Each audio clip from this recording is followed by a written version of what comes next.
So welcome back to week 4 of our championship score predictions. As always, all this weekend's games will be in the description down below so that you guys can easily go ahead and make your score predictions. Then if you do manage to get any of them correct, your comment will be included next time. And speaking of your comments, I will include them on screen now for the midweek games which were going on. We'll be discussing those games throughout this video. And we had a few crackers going on at the weekend. We had some good goals scored. I'll leave a few polls for you guys to vote on as to what you made of all this weekend's action. I managed to get one of my midweek score predictions correct. That was the Middlesbrough against Wigan match. So not too bad going from me, but without any further ado, let's hop into Saturday's games. So starting things out with the early kickoff on Saturday, that sees Derby going up against West Brom. Now, a tricky one to call. Derby in midweek suffered their first loss of the season against Bristol City. It wasn't a particularly great start to the match for Derby. They found themselves 2-0 down at half-time, and then in the second half, that allowed Bristol City to see out the game, be compact defensively, and Derby struggled to break them down. Although Jack Marriott coming off the bench scored a fantastic goal in that game. I think as soon as he's fit enough to start for Derby, we may see their results starting to pick up them. I think he will be a key player for them this season. West Brom in midweek drew with Reading in a 1-1. Gotta say, it looked like a decent performance from West Brom in that game, and they had a lot of sort of tidy possession. It was just in and around the box. Maybe there was too many touches, and they didn't have that killer instinct to finish off the game. But Kenneth Zohore got on the score sheet for the first time for the Baggies in that game. I don't think there'll be all too much in this game, and I'm going to say it'll be a 1-1 draw. I think that Derby need to bounce back from the performance in midweek. I think they should do that. I don't think there'll be all too much in it. I'll say 1-1. FIFA's going to agree with me for that one. Next up, we then got Barnsley going up against Luton. Luton are one of 3 championship clubs yet to pick up a win in the championship, but a decent opportunity to do so going up against a Barnsley side who haven't won since the opening day. Both these sides lost in midweek. Barnsley being defeated 2-0 by Birmingham away, and Luton losing 1-0 against Sheffield Wednesday. Interestingly, in both those games, Barnsley and Luton did have more of the ball than their opposition, but still went on to lose the game. Couldn't really be too clinical in the final third. Barnsley only had 1 shot on target against Birmingham. Luton only had 2. So far this season, I think that many would agree that Barnsley have looked more dangerous when they have been at home. You know, they beat Fulham, they had that draw against Charlton, where they did have some good moves going forward. I'd see this one being fairly open, and I mean, it is a good chance for Luton to get something now. They have had a tough start to the season, but these are the sort of games which are going to determine where they finish this season. Club record signing Simon Sluga for Luton Town. I've not been all too convinced so far. I think he has dropped a couple of clangers so far this season. He's going to be important for this one. I think I'm just edging towards Barnsley being the home side. I'll say 2-1. FIFA's going to say 2-0 Barnsley. That really could be a decisive game. And then we got Blackburn going up against Cardiff. Both these sides winning in midweek. Blackburn have now won 2 games in a row, and an impressive 3 points on the road at the Caycombe against Hull City. Not a lot of sides go there and take all 3 points, but Blackburn did well. A Derek Williams header was enough to win that game. Cardiff bounced back from an awful showing at the weekend against Reading with a 2-1 home victory over Huddersfield. It still remains to be seen. You know, Cardiff on the road this season have looked pretty poor. They've lost against Wigan and Reading so far, conceding 6 goals in 2 away performances already this season. Defensively, I've not been too convinced by Cardiff, which is surprising to me because I really thought they'd be one of the strongest sides at the back this season. Going forward though, Cardiff looked better against Huddersfield. Lee Tomlin came back into the side for that one, maybe gave them a bit of a different dimension going forward. But Blackburn have looked better lately, and I think will turn out to be a sterner test than Huddersfield were in midweek for Cardiff, especially away from home where Cardiff haven't particularly looked great so far. So for this one, I think I'm just edging towards Rovers against Hull. They created quite a few chances and could have had more than the 1 goal they eventually went on to get. Defensively, they also stood strong for that game. I'm going to back Rovers for a 1-0 home victory. FIFA's going to say 2-0. Interesting to see if Cardiff can carry on from where they left off against Huddersfield. Next, we then got Charlton going up against Brentford. Now, me, like many others, I think, could have really underestimated Charlton this season. They've started out really well with 2 wins and 2 draws. In those 2 draws as well, you could argue they got unlucky not to win. You know, the game they had in midweek, they looked absolutely spectacular in that first half against Nottingham Forest, creating a whole bunch of chances, some brilliant interlinking play going up through midfield, and I mean, the goal they scored, I think there was 22 passes in the build-up to it. Lyle Taylor's been excellent so far. If there was any doubters if he was capable of making the step into the championship, I think that those are gone now. In 4 appearances, he's already scored 4 goals and got 1 assist. Interestingly enough, Brentford were actually linked to him in the summer, so I think it's pretty much nailed on that he'll score in this game for Charlton. And I mean, they've looked really good so far this season. Brentford in midweek losing against Leeds United. There's no disgrace in that, really. I think that Ellen Road will be one of the toughest places to go to this season. I don't think many teams will walk away with much from there. Quite unlike Brentford, they didn't actually see too much of the ball in that game. I think that they'll look to flip that on its head for this one, look to dominate a little bit more against this Charlton side. And it's 2 sides who like to play nice football, so I think it'll be a really entertaining watch. But I've been really impressed with Charlton so far. I'll just edge them for this one at home at the Valley. I'll say 2-1 to the home side, with FIFA saying it'll be a 1-1 draw. And then we see Fulham going up against Nottingham Forest. Now, the game that Fulham had in midweek, beating Millwall by 4-0 was sort of the summary of what a lot of people thought Fulham would be like this season. They have the star power going forward to absolutely rip teams apart. Ivan Cavallero's looked absolutely superb. In midweek, all of the front three got on the score sheet. Cav got 2, Mitrovic scored, and also Anthony Knockout as well. They're going up against a Forest side who drew in midweek against Charlton, picked up a decent point. You know, the Valley does not look to be an easy place to go to so far this season. In Fulham's game, they had 84% possession. It was total domination from them. So Forest, I'm interested to see what sort of game plan they adopt for this one. In fairness to Forest, we have seen them go to Ellen Road so far this season when they didn't see a lot of the ball, but they still managed to walk away with that game with a point after a 1-1 draw. This one's not going to be easy though. People going forward for Fulham are banging form at the moment. They played some terrific football in midweek. They've won 3 games in a row, and I don't think they're going to be slowing down anytime soon. For this one, I'm going to back Fulham for a 2-0 home victory. I think that defensively Forest will look to be hard to break down, and I think that Fulham may struggle a little bit more than they did against Millwall. But even so, I'm still going to back the home side for a 2-0. Thief is going to say 2-1. Forest could pull up an upset, but Fulham have just looked remarkable going forward lately. And then we've got Huddersfield going up against Reading. Huddersfield still on the hunt for a new manager, and I feel like until Huddersfield do find a new manager and start heading in a new direction, it may only continue to get worse before it gets better. Obviously, they lost in midweek, and they are one of 3 clubs still yet to pick up a win in the Championship, currently sat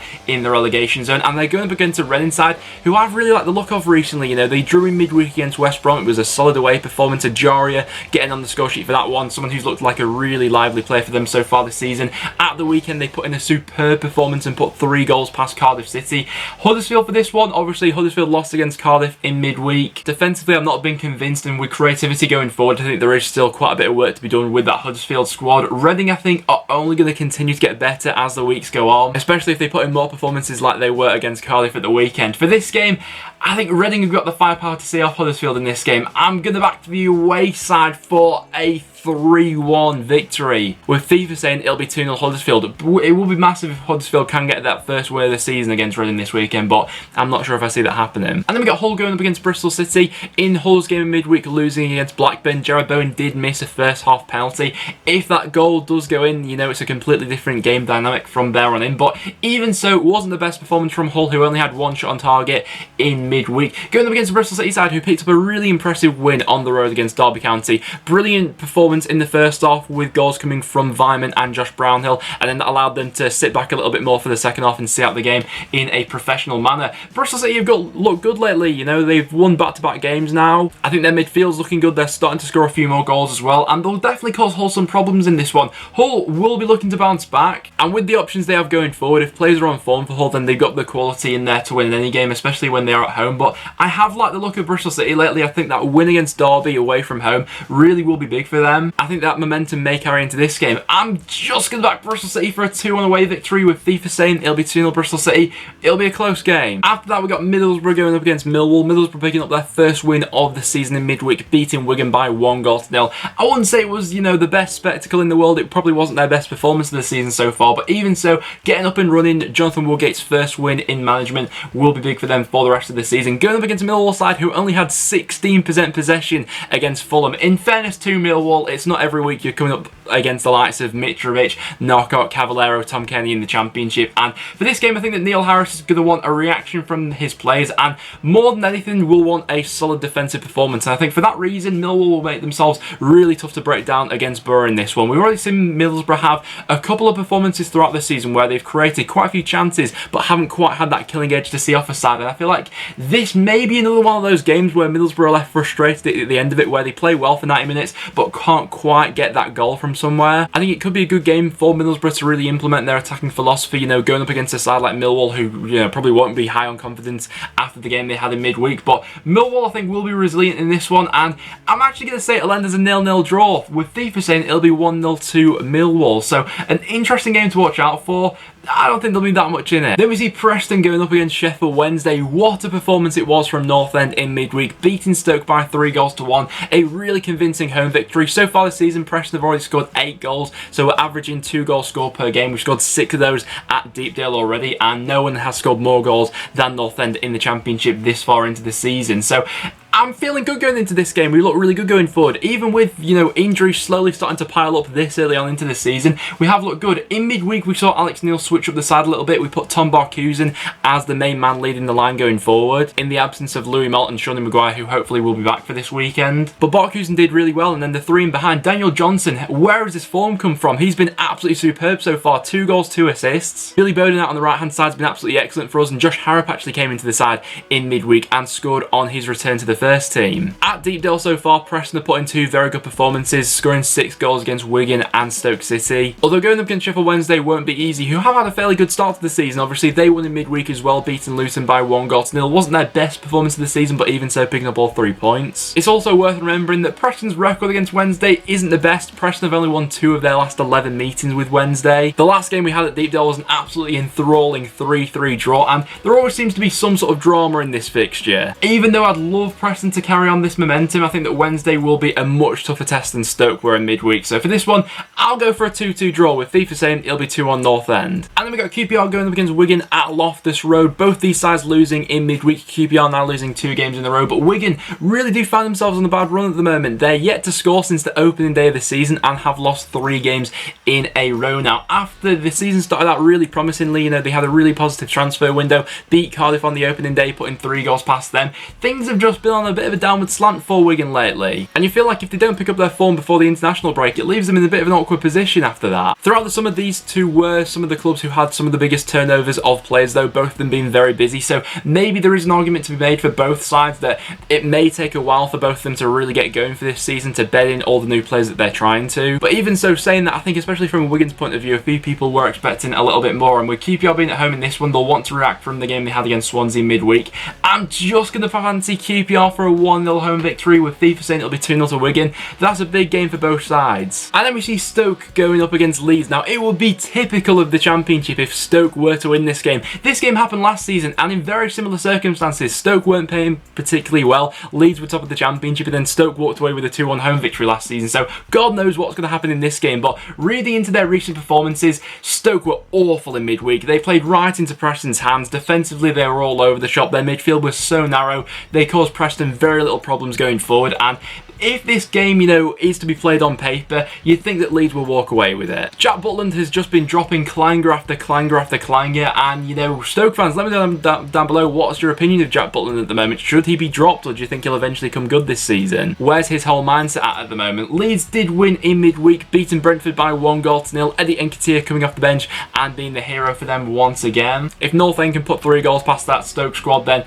I dread to think what Leeds are capable of doing if they are at full form. Stoke, in fairness to them, you know, the game they had against Derby and even before that against Charlton, they hadn't looked particularly bad going forward. Like, they were starting to create chances and things were starting to look back up again for them. But the game in midweek has dragged everyone back down to earth. They're currently sat at bottom of the Championship, and in this one, I'm going to say it'll be 2-0 lead. I think it will be fairly comfortable, with FIFA saying it'll be 2-1 Stoke. And then to finish off with Sunday's game between Swansea and Birmingham. Swansea have just been a massive second half team for this season so far, but they are currently sat second in the Championship, and validly so. They played some excellent football. In midweek, we saw them beat QPR by 3-1. Once again, they really turned it on for that second half. Birmingham, the away side for this one, bounced back from that horror show they had last weekend against Nottingham Forest by beating Barnsley 2-0 in midweek. And already this season, we've seen a few ups and downs from Birmingham in terms of what they are capable of. You know, we've seen some performances where things have really worked well for them in midfield, playing with that new system. Other games, you know, the Forest one, for example, where things sort of fell apart from them. So we don't quite know what we're going to get from Birmingham this season. They're slowly starting to ease into this season. But Swansea so far, I have been really impressed. They're averaging 2 goals per game scored. They picked up 10 points from 4 games so far, and with the way they're playing at the moment, I can't see anyone slowing them down at this point. So I'm going to back the home side for a 2-0 victory, with FIFA saying it'll be a 1-1 draw. Swansea, I've got to say I've been impressed. But guys, there you have it. There are my Championship score predictions for this weekend's action. So if all of my predictions do come true, this is what the league table will be looking like at the end of this weekend. So do you guys agree with my score predictions? Let me know in the comments down below. But apart from that, guys, that will now wrap it up. So thank you so much for watching. If you did go on to enjoy, make sure you do subscribe. We are currently closing in on 22,000, so it really would mean a lot. Make sure you leave a like if you did go on to enjoy. But apart from that, thanks very much for watching, and I'll see you all in the next one.